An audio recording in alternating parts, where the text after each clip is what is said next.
good afternoon, and thank you to Dr. Vergara, Dr. Luna, for allowing me to talk about the appropriate use of PET-CT scans in this forum.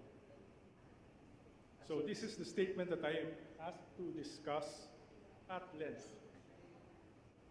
For me to discuss that statement intelligently, the following objectives have to be met. How PET imaging is done, and its role in cancer management, and its role in early and late-stage disease. So although PET is a safe imaging modality, it still involves ionizing radiation and may require the use of CT contrast material, which a few patients are allergic to or may have contraindications due to some renal issues. It is not a cheap modality, and even if it's the HMO or the state insurance which will pay for it, like in other countries, it's still an expensive procedure, and so it should not be used, it should be used judiciously. And of course, there's the human effort to do the scan and read and report the findings, and it is best, that human effort is directed to those patients who truly need the study. And that statement does not have to just be limited to PET. Of course, any image, it can apply to any other imaging modality. We want the proper imaging modality for the proper patient. So a little background on PET. A lot of you may already be familiar, but it is expensive because it uses positron emitters, which are produced in humongous-looking cyclotrons as big as a truck. The positron is what generates the images, and it reflects metabolic processes when it is linked to physiological compounds like glucose or amino acids or cell membranes. When we do PET, it is always a PET-CT scan. The CT is required to generate the PET images and provides valuable anatomic information. This means it is, right at the start, it is a multi-modality or multidisciplinary modality, because the scan will be read by a nuclear medicine doctor and a CT radiologist. And because CT radiologists like using contrast, then we need to ensure that the patient will not react to the contrast and that the renal function can tolerate the stress. The PET part itself, or the FDG, does not elicit any allergic reaction and can be given even to renal failure patients. But because of the CT contrast, then we have to be more careful. Now, this is a CT image on the left. In the middle is the PET image, and on the right is the combined PET and CT image. Even from across the room, it is easy to read the PET scan. The CT, not so much. You need a trained eye and multiple slices to read that CT scan. In the PET scan, you are just looking for hot spots, basically. And so we see these lesions in the pelvis and in the liver region right away on the PET scan, which when localized by the CT scan, we know this is a pelvic malignancy with liver metastasis. And we can display the images in different colors and in 3D to help us locate the lesions and assess the volume of the disease. The scan, by default, is a whole body scan. In the early years of PET, it was eyes to thighs. But now, with faster and more sensitive cameras, we can do a true head-to-foot study.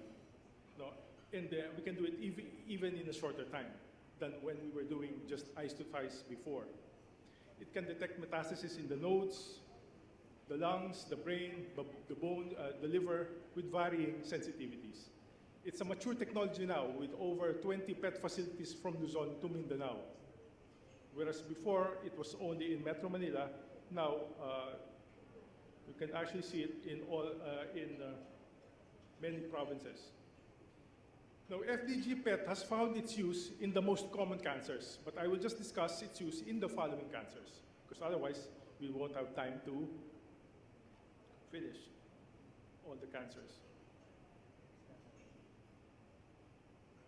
Okay, so there are more sensitive imaging modalities for screening for breast cancer, so it isn't really used for the diagnosis.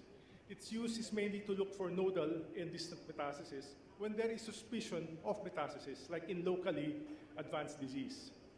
And when the modality or type of treatment might change based on finding nodal or distant metastasis. Some doctors may use PET to monitor treatment response.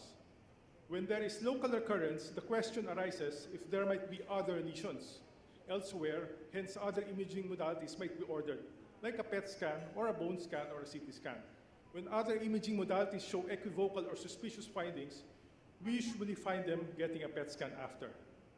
So when standard imaging modalities are equivocal or suspicious, a PET scan may be ordered after that in order to further clarify that abnormality, if it is true recurrence.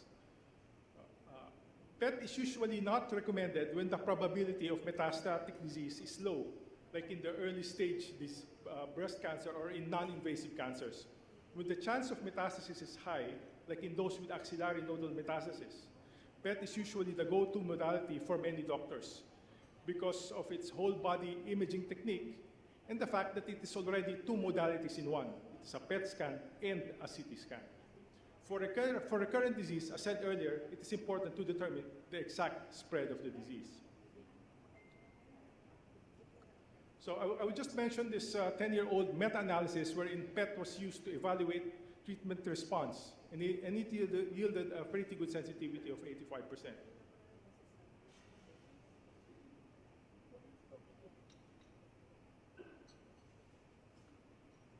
Lung cancer and the evaluation of solitary pulmonary nodules was one of the first indications of PET scans that was approved by third-party payers, because in their studies, it showed better cost efficiency than if PET was not done. So lung nodules, if PET negative, will just need to be monitored with CT. If positive, it will need to be biopsied. And if it's positive, then the patient will need to be staged. PET, since it is whole body imaging, would already give you that staging information right at the start, since it will pick up nodal and distant metastasis. Thus, treatment strategies could already be planned. PET can also be used to evaluate treatment response, residual, or recurrent disease. In this meta-analysis, PET and PET-CT has better sensitivity and specificity compared to non-PET imaging techniques in recurrent lung cancer. Some recurrent lesions will be visible in a PET-CT only.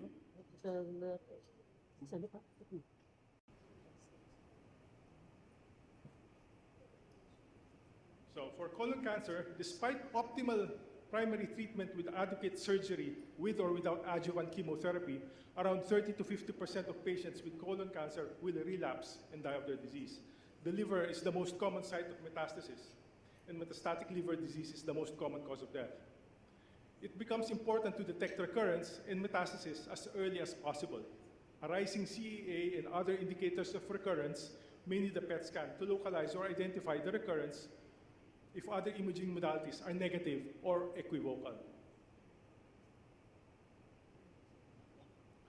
The use of PET in the early course of the disease is to further evaluate abnormal findings reported by the other imaging modalities, and to look for other disease sites which may affect the treatment strategy, like in metachronous disease. And it is equally applicable further down the line in the later course of the disease. PET may not be sensitive for primary liver cancer, but it is very sensitive in picking up liver metastasis from colon cancer, better than other imaging modalities. And it has better sensitivity than CT in detecting recurrence in patients with elevated CEA. So on to prostate cancer. The technological advances in PET imaging machines may have peaked already as early as 10 years ago, which is why lately what has been driving developments in nuclear medicine imaging is the development of new radiotracers, which are more sensitive and specific for certain cancers compared to the standard PET tracer, which is FDG. One such compound is PSMA, which stands for prostate-specific membrane antigen, which is used in imaging prostate cancer. It is used for sensitive detection of metastatic disease and to look for recurrent sites in those with rising PSA. PSMA PET has shown itself in numerous studies to have better accuracy and sensitivity compared to other imaging modalities. This tracer is actually a game changer, since many patients are being upstaged, and the question is now being asked whether treating disease only detectable by ultrasensitive means like the PSMA PET scan does it have any impact on the length and the quality of life?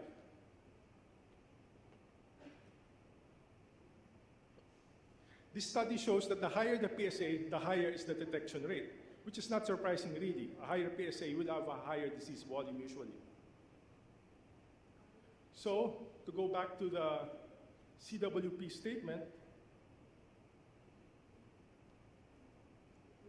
the keywords: do not use whole body PET-CT scans to detect recurrence after completing curative treatment for asymptomatic patients with early stage solid tumors. Keywords I think are curative, asymptomatic, and early stage, versus those with symptoms and those with laboratory or imaging signs of recurrence.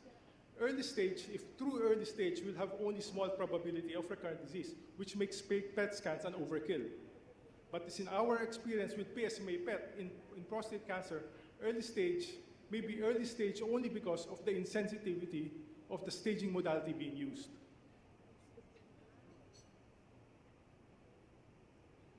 So the use of PET-CT is not superior over the recommended standard modalities in the surveillance of most solid tumors after a curative intent primary treatment. So PET is not superior, and it is not inferior also. It may be superior in some situations, and it may be inferior in other situations, like in lung and brain metastasis, where PET is inferior to MRI and CT scan. In low-risk patients with low probability of recurrence, the chance of false positive increases with sensitive studies like the PET scan. And that will be a cause of anxiety and further expensive imaging or invasive diagnostic studies. Actually, detection of recurrence with other modalities is not impossible in most cases. No. If you wait long enough, it will eventually make itself visible with the other modalities as it becomes larger and disrupts morphology and anatomy. The usual scenario I encounter is that other modalities or blood exams are done first as a means of monitoring, and then when it shows an abnormality, PET is ordered to give significance to that abnormality and to look for other lesions in order to determine the true extent of recurrence. The sensitivity of PET in most cancers enables it to detect recurrence earlier compared to other imaging modalities.